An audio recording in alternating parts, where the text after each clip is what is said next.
Yeah, let's get started. This is going downhill pretty fast. Yeah. Let's play Plus, it.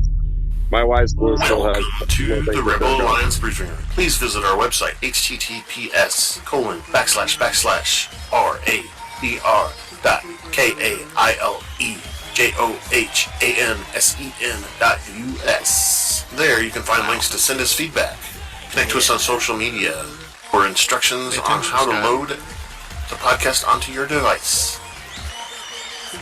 I'm Kyle John Johansson. This is Andrew Scott Sutton and Rick Ross Bosley. It's time to talk Star Wars. Did you hear that, Scott? That's the new intro with Rick on it now.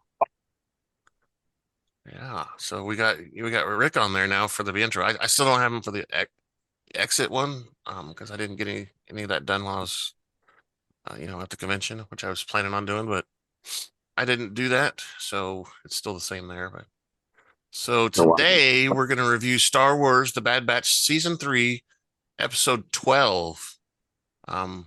Including this episode, that's 4 episodes left. This one's called The Juggernaught.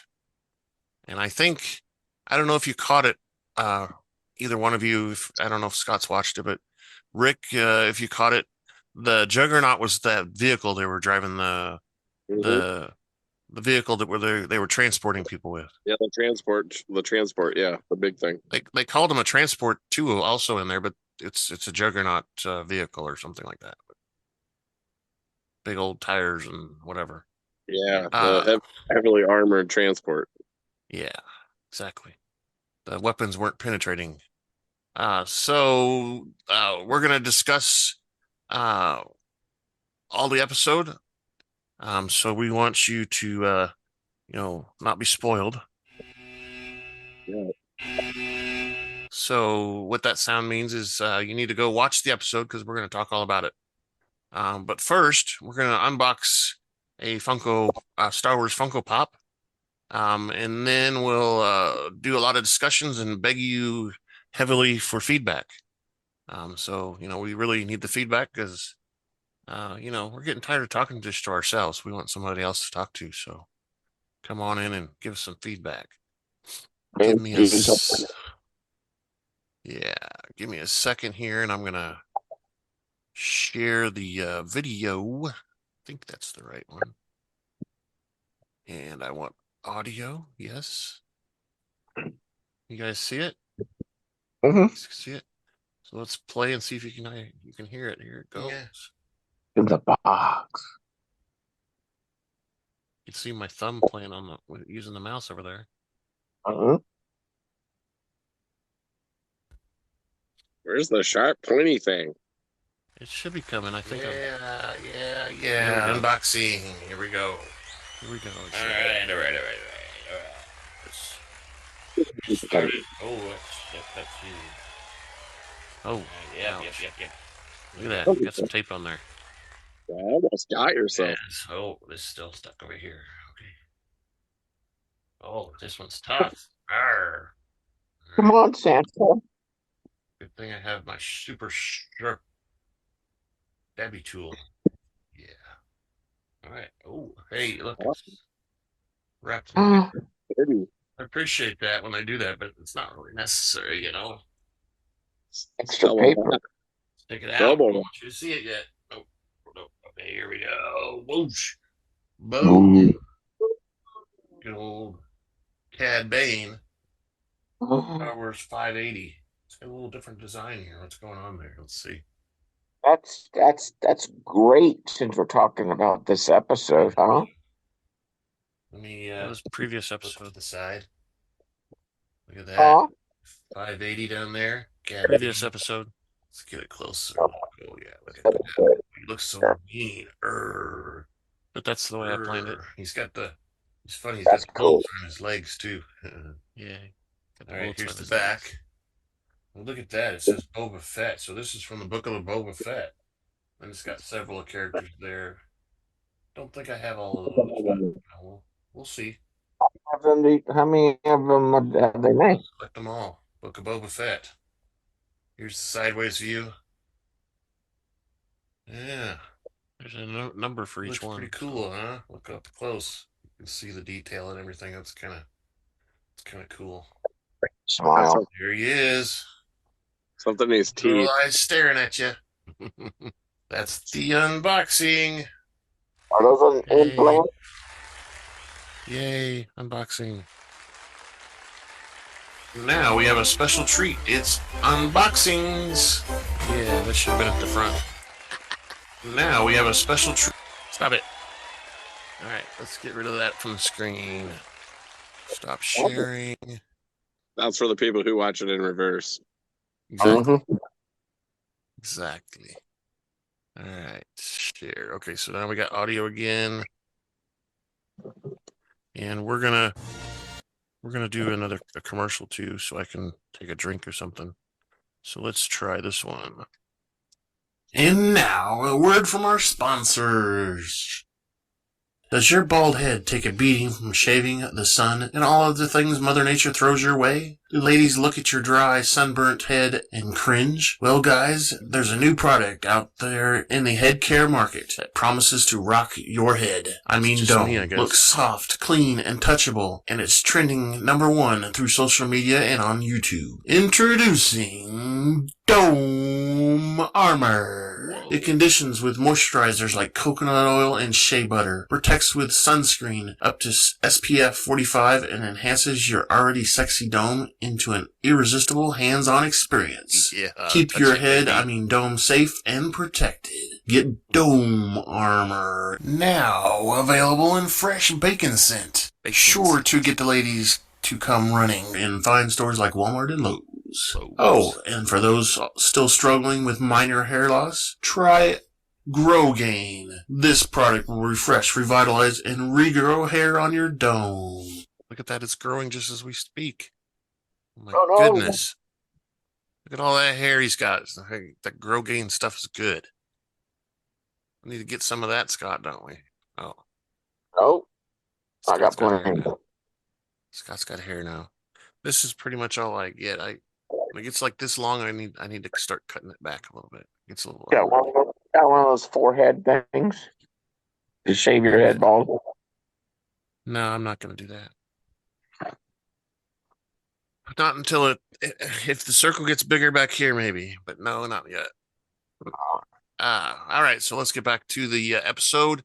Let's go. Let's see what the cast and directors and stuff are. So we got Stewart Lee was our director today. He's been in a couple, but not very many, not as many as some of the others. Writer was Ezra Nachman. And then, of course, Matt Michnovetz is the editor. And then the music was scored by Kevin Kiner, Sean Kiner, Deana Kiner. And then we had, our crew, the Bad Batch. We had Hunter, Wrecker, Batcher, all by D. Bradley Baker. And, of course, there was Commander Scorch, Crosshair. They were also D. Bradley Baker. And I don't know. They listed Commander Scorch, but I didn't think he said anything this time. But yeah, well, I think he said yes, sir. I think that was it. Yeah, you're right. He did probably. He gave him an order. He said yes, sir. Yeah, when they're at the vault or something. But that's all I. Because when you said that, I don't remember that. But maybe so. But 2 scenes, maybe. Yeah, I thought it was when I saw it on the list. I thought it was odd. Then we got Omega by Michelle Yang. The robot the doctor, or not the doctor, the medical robot AZ was done by Ben Diskin. Ben also voiced an Imperial tech and a Stormtrooper, Stormtrooper #1. Then we had Dr. Royce Hemlock, always by Jimmi Simpson. We had another Stormtrooper done by Johnathan Lipow, and he did the little Ugnaught that we saw, little short guy. If you remember the Mandalorian, that was the little Ugnaught that gave him the weird animal ride to go. Emerie Karr by Keisha Castle-Hughes. Matthew Wood played an Imperial driver and Stormtrooper #3. And then we had Admiral Rampart, which we haven't seen for quite a while, partly because, he got arrested, as we see here. He's played by Noshir Dalla. And Steve Bloom played another Stormtrooper and the prison warden. And then surprise guest star Fee Genoa showed up all of a sudden. Boom, how'd you get in here? Wanda Sykes. So again, this was episode 3 or season 3, episode 12, Juggernaught. It originally aired on April 10th. It was 23 minutes long, so they're getting shorter now. And of course, it happened around 18 before the Battle of Yavin, which is, again, 18 before the Death Star exploded, the first one. So what that means, Scott and Rick, it's time to grab your favorite beverage, pull up a chair, and join us in the Rebel Alliance briefing room.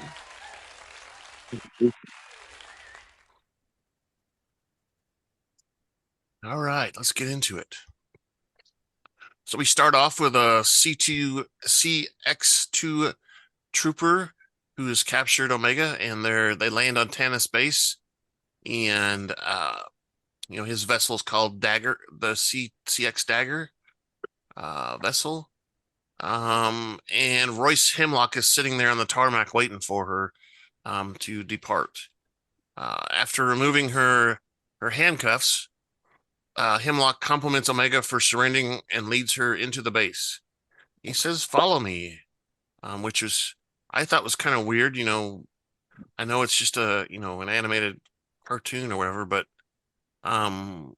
she had no guards. What's going to prevent her from running? Well, I guess he's confident she's not going to be able to escape or whatever, but still, I thought it was just weird that it was just him and her that walking along. He had no guards. She could have, brought a stabby tool and stabbed him or something. Who knows? But I it was definitely it was more of a friendly interaction than a prisoner. Yeah, but we know she doesn't like him though. So, I know but I get it. He's trying to be nice and whatever. It just felt weird. So they walk through the main corridor, and Hemlock takes her down the turbo lift to see Nala Se's lavatory, which Emerie Karr has taken over. Hemlock orders Karr to begin testing again on Omega's midichlorian count. Karr initially hesitates but complies with Hemlock's orders. When Omega asks about Nala Se, Hemlock says that the Kamoan scientist has been imprisoned in a cell and will not be helping her escape again. Hemlock leaves and says he will return for the results. Omega tries to reason with Karr, but Karr says she has no choice. She has to do this. And she extracts a sample from Omega. Karr expresses relief that her younger sister is safe, but when Omega brutally asks if she really is safe, she says, "Am I? Am I safe? I don't feel safe. Am I?" Meanwhile, on Pabu, Imperial forces begin returning to their gunships and their Venture-class Star Destroyer. Hunter and Batcher join Crosshair and Wrecker in their hiding place. He reports that the Imperial troops have withdrawn, but the cruiser is still jamming communications. Wrecker is upset that Crosshair allowed Omega to surrender herself to the Empire. Crosshair responds that the Galactic Empire would have destroyed the town if she did not. She saved them by stopping and surrendering. Wrecker still grumbles and says they've lost Omega again, and their starship Marauder is destroyed. So how are they going to get off this planet now? I don't know. Hunter also adds that they now have no way of finding Tanis base. But Crosshair says, "Oh, I know somebody. I've been keeping it from you." Vice Admiral Edmund Rampart may know the coordinates to Tanis base. He explains that he sent Nala say there when the Empire decommissioned Topoka City? Hunter says that he did not say anything about, why didn't he say anything about this before? And Crosshair replies that Tanis is a place that he does not want to go back to. Some sort of something about last resort, right? Because he's got the shakes and stuff from it. He doesn't want to get more shaky, right? He's got these PSD or whatever. PTSD. Exactly. While Rampart is not particularly trustworthy, Crosshair adds that he is their only option left. I'm sure they could have thought of another option, but so remind me about him. Remind me about him. Was he on season 1? Yeah, he was on a lot of it. They got him arrested for something he was doing. Bad things. I was going to go back and look, and I just never got free this week. But I thought he was the one that was on season 1, but I wasn't positive. Yeah, he was on season 1 and season 2, most of it. Most of it. He was usually the bad guy that they were interacting with. Most. Yeah. Okay. The one we recognized the most was him. All right. Yeah. Clarification. So before Crosshair can finish, Batcher starts barking, rawr, rawr. And Fee, Genoa, and AZ ascend from their trapdoor concealed beneath a table. What? They didn't even know there was a trapdoor there. AZ tells them not to shoot. Hey, don't shoot us. I'm just a little droid robot. Just a little Dr. Droid robot. He explains that he found Genoa while scouting, and Genoa has been briefed on the Imperial search on Pabu. When Hunter asks how she arrived unseen, Genoa says she used the hidden cavern access when she docked her ship. Now they have hidden caverns. What's up with that? And they didn't even know about it. What? When Hunter asks, she says that she tells Crosshair that Tech told her about him and accepts him as a friend because he was a friend of Tech's. Anybody who's a friend of Brown Eyes is a friend of mine, is what she says. Crosshair tells the group that Rampart is serving a sentence at an Imperial labor camp on Erebus. So that's obviously their next trip, right? Now they've got a ship. They got Fee's ship, right? So, hey, that's a good thing. On Erebus, an A9 turbo tank travels on a bridge to a different part of the labor camp. Rampart is working in a mining facility under the supervision of masked alien prisoner foreman, whom he resents taking orders from. They have a little argument and a conversation there, and then we see we're aboard the ship with Fee and the crew. Fee's ship's called the Providence. Genoa tells the Bad Batch that she has obtained a holo map of the labor camp from a top secret contact of hers. And she had to pay highly for it, she said, I think. But it was worth it, she says. She said it was really worth it. Hunter asks if she can get them close to the perimeter of the camp without being detected. Genoa says she can, but warns about the guards and security systems inside the camp. Once you get inside, there's a lot. Wrecker thinks they can handle the Imperials, though. Hey, give us a real challenge, I think he says. Give us something real that's going to be tough. Come on. Yeah. Crosshair says that they can use a network terminal at one of the checkpoints. Hunter tells Genoa that they will contact her for pickup once they have acquired the target. The Providence exits and leaves hyperspace. What are you doing there? Cleaning your toes or something? I had to move a puppy. He fell off the couch. Whoops. He fell off in his sleep. That's funny. No. Excuse me. Crosshair says they will use the network checkpoints, and Hunter tells Genoa they will contact her for a pickup, and the Providence exits hyperspace. With several Class 4 container transports, Genoa takes the ship into stealth mode by switching off the engines and descending into Erebus's atmosphere. She restarts the engines once they reach lower atmosphere and lands the clones on a mountain near the labor camp. So she has a stealth mode where she just turns off the ship. That's not stealthy. That's dangerous, huh? Yeah, that's what she calls stealth, huh? Yeah. Does oh my God, I forgot her name. The kidnapped one. Does she still have her comm with her? No, they took it. When they captured her, they took her comm, and I thought she swallowed it or put it somewhere else. Crosshair was going to put a tracker on the ship or whatever, and he missed. Because he's having troubles shooting straight nowadays. I mean, it shakes. Yeah, he's got the shakes.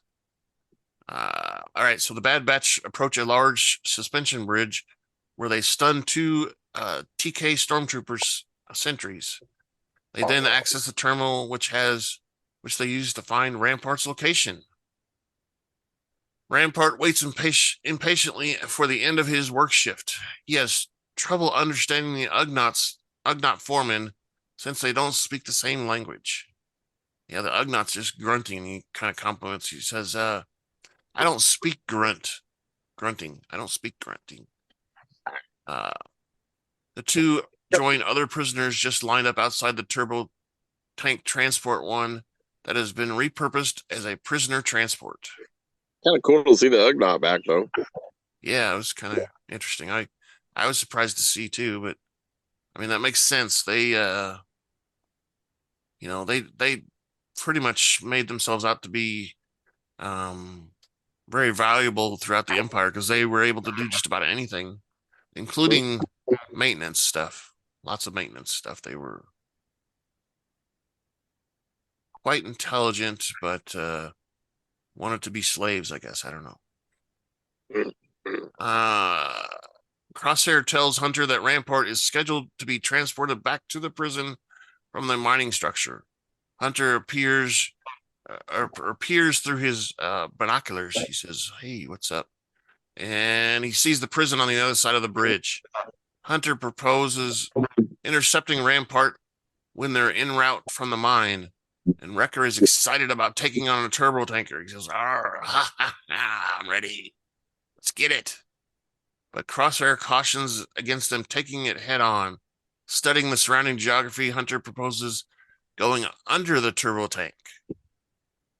And I thought when he said that, they were going to, find a big pothole or something and get in it. But apparently they were on the edge of the slope or whatever going up. So on the transport, Rampart is secured into his holding cell. A stormtrooper tells the prisoner they are heading back to base. As the turbo tank approaches the bridge, Hunter says he will secure the cockpit while the others two secure Rampart. The clones board the turbo tank using grappling cables, which arouse the sensors and alarms. Uh-oh. Beep, beep, beep. Kind of like this. What? That was kind of weird that they were able to know that something was on there with all that heavy armor. Yeah, it probably had a sensor for when something touched it or something weird. Which, how would they know? Maybe it could be a rock they kicked up from their tires. You don't know, I guess. Or bird. Yeah, bird. Stormtrooper climbs out of the hatch to investigate. The Bad Batch enter the turbo tank using the hatch. The guy was no match for him, I guess. Wrecker knocks out the driver with the door to the holding cells is magnetically sealed, and Crosshair tells Wrecker to remember Plan 55 as they enter the block. The clones use the blaster to shoot the stormtroopers guarding the prisoner, and Rampart recognizes Crosshair. He addresses him as CT-9904. He says, "What are you doing here, man?" And Hunter says they've captured the target. When Rampart asks if they are going to kill him, Crosshair quips that it is tempting. "I'd like to." Yeah, I'd like to. The clones free the other prisoners who are allowed to disembark from the tank into the wilderness as a distraction, I think is what they did it for. Which is not very nice. They're probably all going to get captured again anyway, right? What's the point? Killed because they ran away. Right. That's just not very nice. Something's gonna happen. At the bridge control tower, an Imperial weapons technician informs the warden that Transport 1 has made an unscheduled stop. What? Oh no. The warden orders the technician to run a diagnostic on their comms. Make sure they're okay. Make sure something's not funky. Something's Back not at the Yeah. Back at the transport, Rampart deduces that the clones need something from him. Oh, so you need something. You don't want to kill me, so you must need something. What could be worth that? Crosshair responds that he is not in a position to bargain. Rampart disagrees and says that he will talk only when they get him off the planet. He says they don't get what they want if he doesn't get what he wants. That's kind of tricky. That Rampart was always kind of slippery. So, all right. Hunter tells Wrecker to man the cannons as they approach the bridge. Get ready, Wrecker. Get them ready. He's like, oh, no big deal, man. No big deal. Meanwhile, the technician reports that the transport comms appear to be jammed. Jammed? How can that be? The warden and technician look out the window and notice the tank is accelerating. What? Why would it do that? They realize the transport has been compromised, and the warden orders that gunships be deployed and that the bridge be sealed off. Transport 2 is rerouted to intercept the hijacked transport while the bridge deploys several barriers. Hunter plows Transport 1 through heavy barriers. The Bad Batch will also exchange fire with Transport 2, which is approaching from the opposite end. Unable to penetrate its armor, Hunter orders Wrecker to take out the wheels with rockets. Should penetrate. Choo. The rockets succeed in disabling Transport 2, and Hunter accelerates the turbo tank over Transport 2. He does a Duke Hazards thing. Put the hammer down. Yeah, which we all know that's not real. It doesn't do it doesn't do that. Just because you put the hammer down doesn't mean the engine lifts up off the ground. No, it doesn't work that way. Especially not in a Hemi. That engine's heavy. Okay, transport safely to the other side. Rampart attempts to grab a blaster, but Crosshair shoots it out of his hand before and stuns him. He says, no, you're a prisoner. Don't tempt me to kill you. Because he asks him about killing again. Stormtroopers board 2 LAT gunships at the as Transport 1 plows through the second set of barriers and crosses the bridge successfully. Traveling past the perimeter, Crosshair carries Rampart into the cockpit. Wrecker requests a pickup from Fee. Wrecker manages to shoot down one of the gunships, which crashes and explodes. Second gunship pursues Transport 1 across a narrow cliff. Their wheels are like coming off the edge of it and stuff. You can see on the one side, it's so close. Which it makes it. There's a funny part here coming up related to that. So it crosses the side and it lands. Our Transport 2 lands several stormtroopers who disable the rear and front turret cannons. Hunter manages to shake off 3, with 2 falling off the cliff and 1 being crushed against the other side. So they were so close that he hit a rock on the way. Boom! It was funny. I like it when they do that. That's funny stuff. It was like a pick and roll. Yeah. When they blow shit up. The gunship manages to disable the wheel controls before Genoa destroys the gunship. Genoa flies the Providence over Transport 1, allowing the clones and the unconscious Rampart to board her ship via the forwarding docking ramp. I kind of glossed over that there, but Transport 2 disabled the wheels so they couldn't control anything anymore. They knocked out all the controls. So that thing is going by itself now. Driving blind. And of course, like you said, she put down the dock so they could jump on there, and Wrecker jumps and he almost falls off. He doesn't quite get there. He's there, but Hunter and Crosshair catch him, pull him to safety. Big boy. He's a big boy. Yeah, they needed both of them because he's a big boy, that's for sure. The noise. Once in space, the Bad Batch confront Rampart, who has just woken up. Crosshair demands he uphold his side of the bargain. Rampart admits he does not know the coordinates to Tanis, which are closely guarded secret, but he does know a way to get around that. If you don't know the coordinates, how do you get around it? I don't know. Crosshair threatens to send him back to prison, but Rampart says they are in this together. So now we're going to see Rampart walking around for a while. That's kind of weird. All right. So meanwhile, Karr finishes analyzing Omega's blood, which has a very high M count. Hemlock returns to the lab, and Karr informs him that her blood sample yielded a favorable M count replication. So they can replicate it too. Interesting. Hemlock is not surprised. Okay, why not, buddy?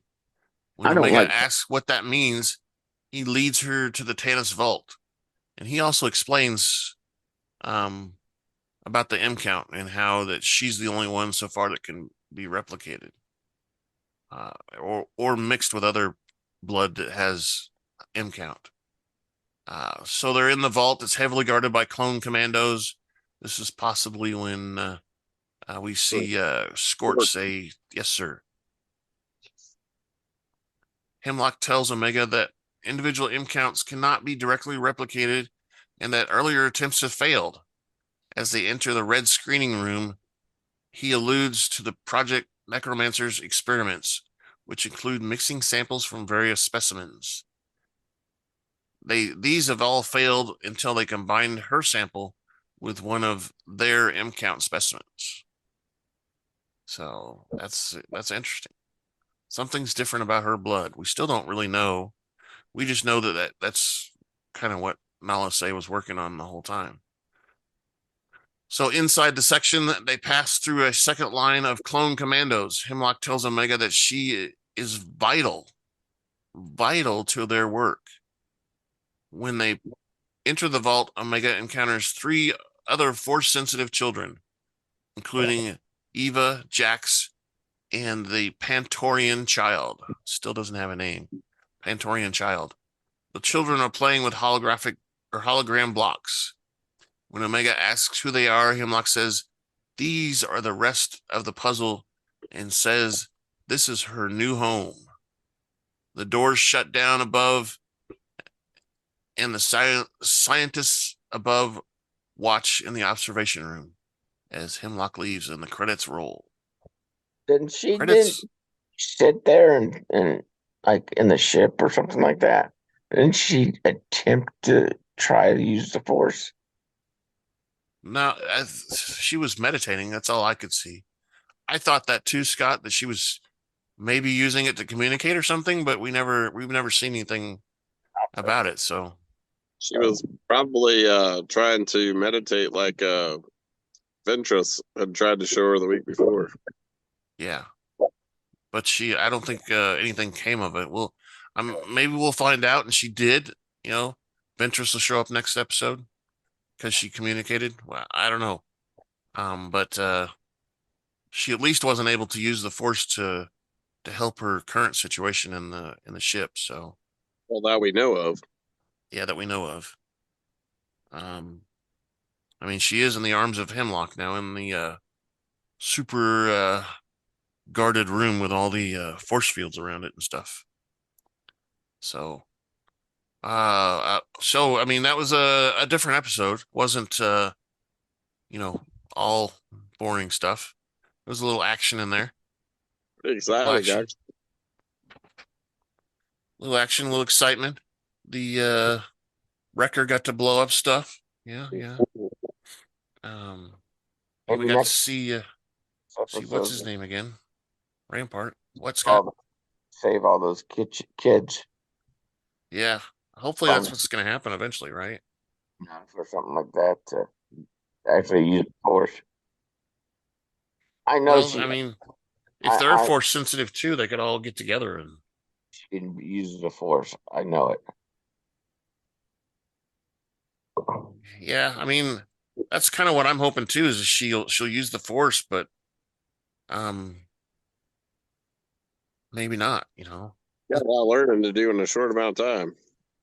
Yeah, maybe the kids in there will teach her some stuff, huh? Because they're all force sensitive too. I was looking. I don't think I have a Hemlock bobblehead. I don't think so. Anyway, yeah, I mean, we've kind of talked about how we think the episodes are going to go. This one was just kind of moved the story along a little bit, but it didn't move it very far, I don't think. It was all stuff we knew was going to happen, I think. The Hemlock thing was a little different, but they had to figure out how to get there. And I assume, which is a bad thing, I assume that next episode we're going to find out how they get there.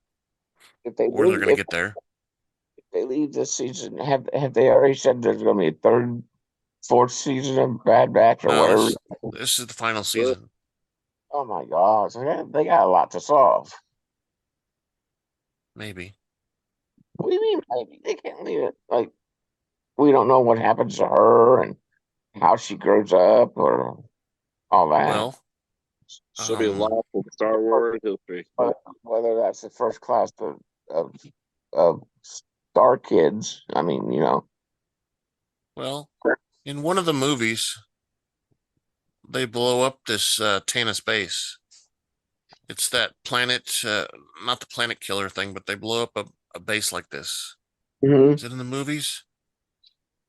I think it's maybe it's in the Rebels or something. They blow up this base, but we never see, what happens to everybody inside. So maybe she got blown up and killed in the base. Because, to kind of what Rick's been saying, where is Omega any other time? She's not anywhere else. We don't see her in the future. We don't see her anywhere else except for basically in this Bad Batch. She's not in the Clone Wars show, the previous show. She's not in Rebels. So who knows? I mean, hopefully they'll tell us what happens. Maybe she goes into hiding and she's like the super secret controller of the rebellion or something. I don't know. She's Luke Skywalker's aunt. No, that would make Luke Skywalker a product of a clone then. Besides, I think they said in the movies that all the clones are sterile. So no, the aunt adopted him on Tatooine. When they separated him and Leia. Yep, you're right. That aunt that adopted him. Yeah. Uncle Owen, right? Wasn't that his uncle's name? I can't remember what his aunt's name was, but his uncle was Owen, right? Bru's her name. Yeah, that's it. See? Yeah, I don't know. That's close. I don't know. I just think this is kind of I think she is going to be kind of a side story to a bigger picture, but she's going to be lost in the. I hope so. She's the central character of this series, but in the overall picture, she is just a minor player. But I could be wrong. I don't know. then this would be wasted watching all this. No, no. No, we got to learn a lot about other things, Well, we still don't know necromancer is a big thing. Yeah, I was gonna say we don't know about Necromancer and Palpatine, and this is gonna be a great tie-in to all that. So Yeah, those all have been revealed. So, I didn't do a news thing at the beginning here, but I sent you guys a couple articles. One of them was a trailer for the rest of the season, which has some video about what's going to happen and stuff. But the other one I sent was about a new series that's supposed to come out after this show's over. It's debuting on May the 4th, which of course is that Star Wars Day. May the 4th be with you. Force be with you. And Scott, if you remember Tales of the Jedi, that show, little short clips, this one's called Tales of the Empire. And it's going to be about the Sith and stuff. So it's going to have lots of Siths, and it's going to have, supposedly has Dooku in it. Let's see. It tells me in here. Barriss Offee, which was a big part of the Clone Wars series. She's supposedly the one that they hint at being Grogu's who brought Grogu into the temple.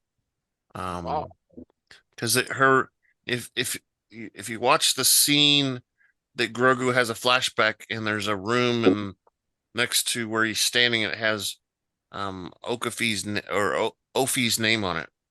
And it's right there where all the Jedi are blocking and trying to defend the space or whatever, and there's a door for a room that says Offee's name on it.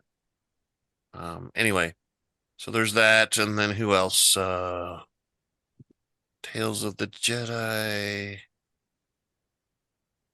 And it talks about the Acolyte coming out, which we know comes out in June. So this one's probably going to run its course, and then that'll be right about the time when Acolyte comes out, is when it finishes. When the Acolyte finishes, Skeleton Crew, right? Who? Isn't the Skeleton Crew coming out this fall? It's supposed to, yes. Yeah. Or is it like November, December? Maybe it's a little bit later than I'm thinking. It could be later. I haven't seen a definite date on it yet. I just know fall is the only date that I've heard. And it is supposed to happen in 2024. Yeah.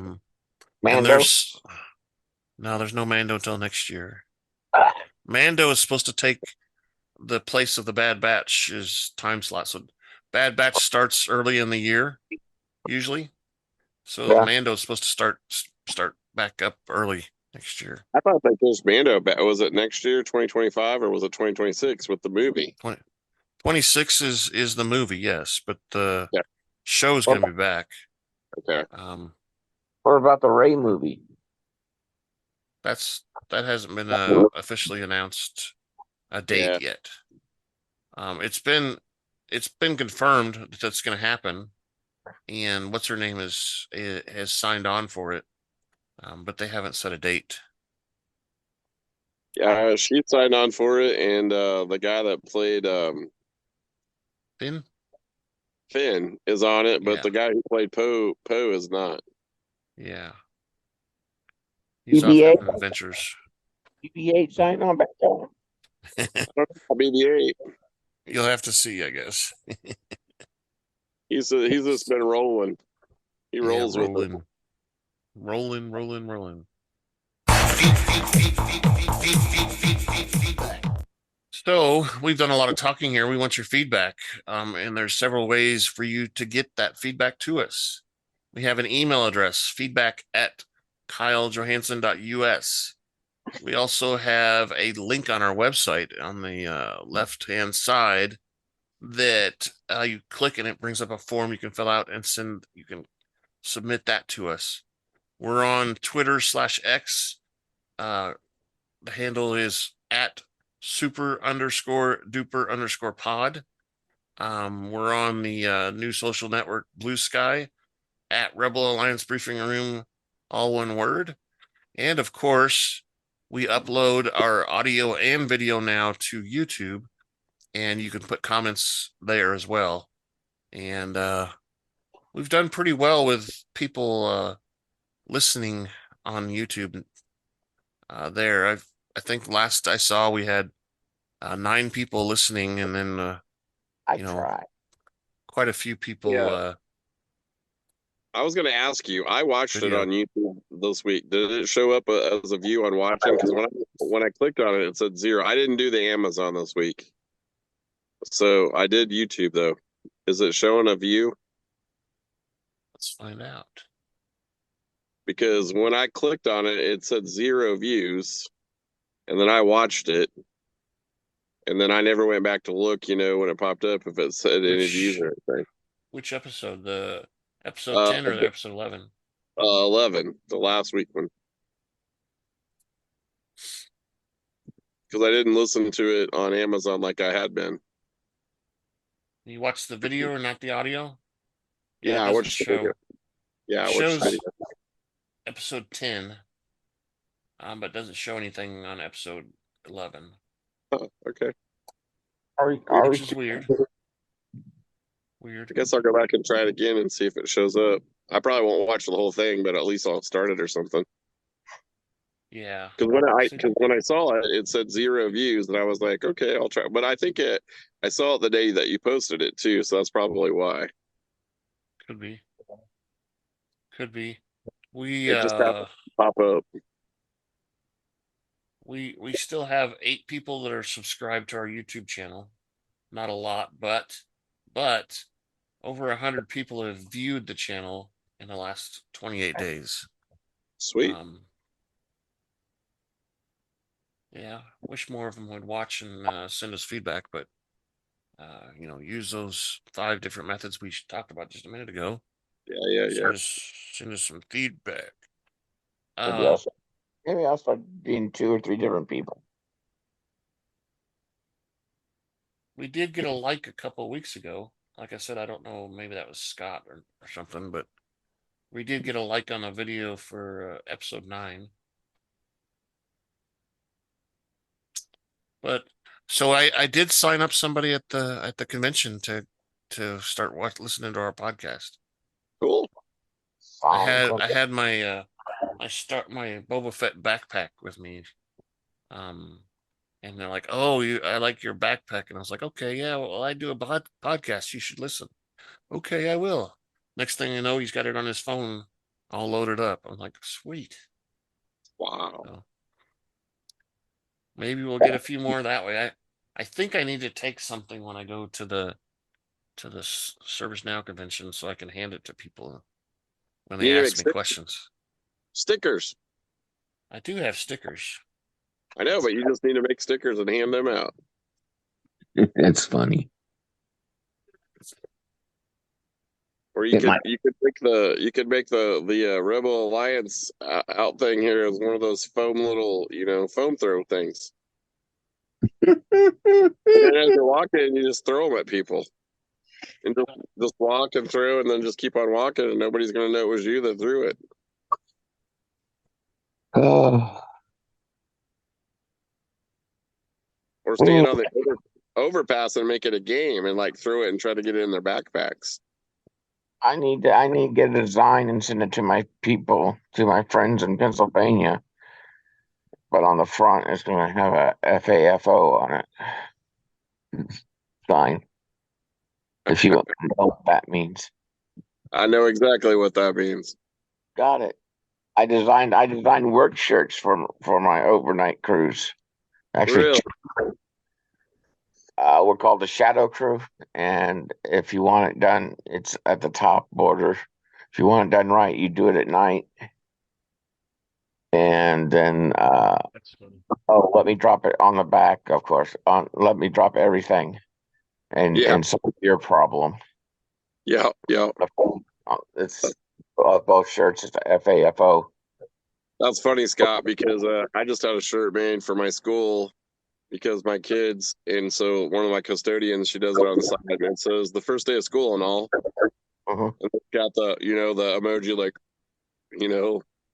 and so I've been wearing that like pretty regularly because my kids wanted me to wear it every day because it's become my new saying. When they do something stupid, they're like, first day of school and all. So that's funny. FOFA. Yep. Fafa. Fafa.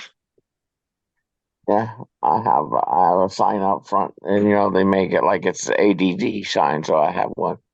It's a firefighter sign out front, and across the street, I have 3 cops in a row, and they have the blue line one. Sweet. Yeah.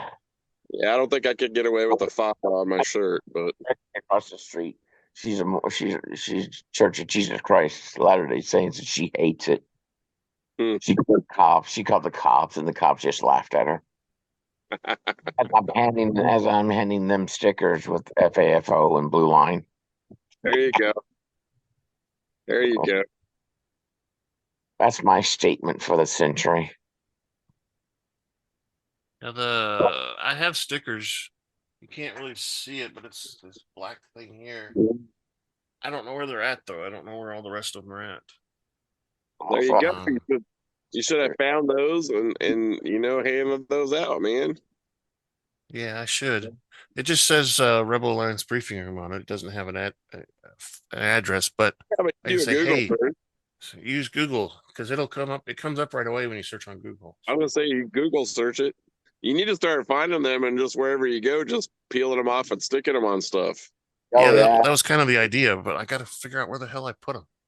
Bus stops and hotel rooms, and I have like 20 of them. I know that at least. Might be more. Anyway. Put a couple on federal property, like the mailbox at the end of your street. No, I can't do that. I'll get arrested. Yeah. Not like everything's under surveillance, so they'll see who does it. I have these patches, like you get the hats that have the patch on it that you can tear off. I have these. Does it have? I can't read it. Hold on for a second. I got a hat that needs that. I've got one of those too. It's got my Blackbeard with the heart on it. It's my Oakley hat. Mine right now. If you got a hat that you can tear off the patch, this is your patch right there. That's pretty cool. I've got a patch on my gun case too, on my soft gun case that I've got actually a Bearcat one on that one, but OAAB with the paw on it. Yeah. That was this, but see, there you go. That's cheap, and that's cheap advertising right there. Just peel sticker, stick it someplace. Yeah, so Scott knows this too, but we did this before Rick started joining us. But I've got these too, where this is Scott's name, and that's the Rebel Alliance briefing room patch. Oh yeah. Hey. I can make you one too, with your name on it too, but the other patch that came with it was the Bad Batch, and that symbol at the top is Clone Force 99. Oh yeah. And then I have this patch here. Pew pew. That's a good one. I remember that one. Yeah, I don't know if I showed you that one, but I have those. And then, like I said, I got a whole bunch of these.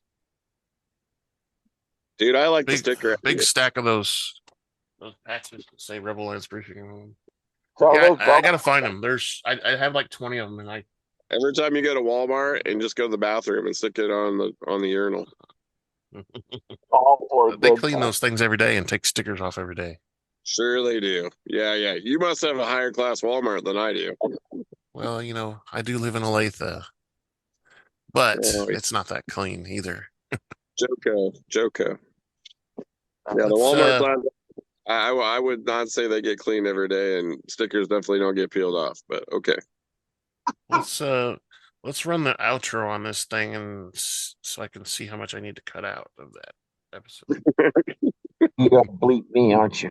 Thank you for listening to the Rebel Alliance Briefing Room podcast.